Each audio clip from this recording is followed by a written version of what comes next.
enough that I could drive not only my wheelbarrow through it, but also something that if I needed to take the lawnmower with, say, a big dump cart, I could always take this in. So I wanted something nice and big, but I also wanted something that I didn't have to actually open every time I walked in. Because opening a latch, and if you're ever in the garden and you've always got your hands full of something, and opening a latch can be tough, or moving something, so I wanted something that was going to keep everything out, but at the same time allowing me to get in nice and easily. And I understand that if, I guess, deer or something were to travel all the way around, they could probably get to this. And if they get that smart and they get that wise to it, then yes, I can secure this even more if I need to. But currently, I have it to where the base is down there is secure with 1-inch square hardware cloth, and that is to keep, again, the rabbits and the groundhogs out. This is a little bit more secure than the chicken wire, just because I wanted this to be a little bit more rough and tumble, a little more rugged.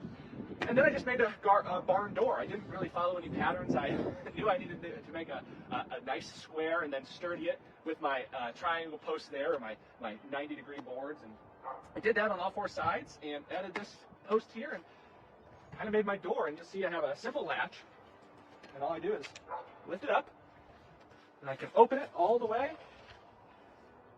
And then in here, I just have a simple barn door latches. You can get those at most hardware stores. I think I actually picked these up at Tractor Supply. I think you can get them on Amazon. They're just a hinge, and that's pretty much what this is too. It's really just kind of finding a good purpose for it. And so the door is also nice because if I needed to, for whatever reason, take it off, I can just lift it off these hinges and it comes off easily. But for now, and it's been up for 6 months now, all I need to do is close it like that.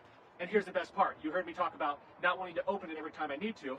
If you're someone who has any bit of flexibility, or you might, if you're worried about tripping or falling, then don't do this. But for me, all I do is I get in and out. And Dr. Miller does it, and it's very easy. And so if I have my hands full, I can just get in and out of the garden pretty simply. But if I need to take a wheelbarrow through, I can pull this up, and we're open. And so that is how I put the door on. That is how I built the garden fence. I hope you found today's video helpful. If you have any further questions about the fence, please leave them below. I'd love to answer them.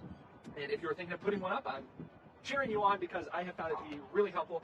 All in all, I'm sure you're going to ask about the cost. The cost for 1/10 of an acre to be fenced in like this, and this is exactly, I think it's 66 by 66 or 65 foot by 65 foot, it's a square, was right around $500 for the 2x3 posts. And I did use a 4x4, or what this is 2 2x4s put together, but I used 2 2x4 or 4x4 posts at the base, but everything else was done with 2x3 lumber and 1x3 lumber around the whole thing. Again, I used chicken wire, pretty simple, pretty cheap, and then also that 17 gauge steel.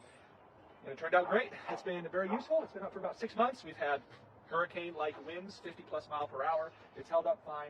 We haven't really grown anything to entice the deer yet, so we'll see how it keeps them out, but we have grown a lot of things that groundhogs and rabbits would be after, and I have seen the rabbits scurrying around, wondering why they can't get in, and then they kind of just go off, and I grow a good enough amount of clover for them. I'm okay with them eating clover. I just don't want them eating the kale and the collards, the things that we really enjoy eating. So I hope you found today's video helpful. If you did, make sure you hit the like, subscribe button, and check us out on Facebook, YouTube, plantbasedgearmo.com. Really anywhere anything is done. And hopefully we'll see you in another video very soon. See ya.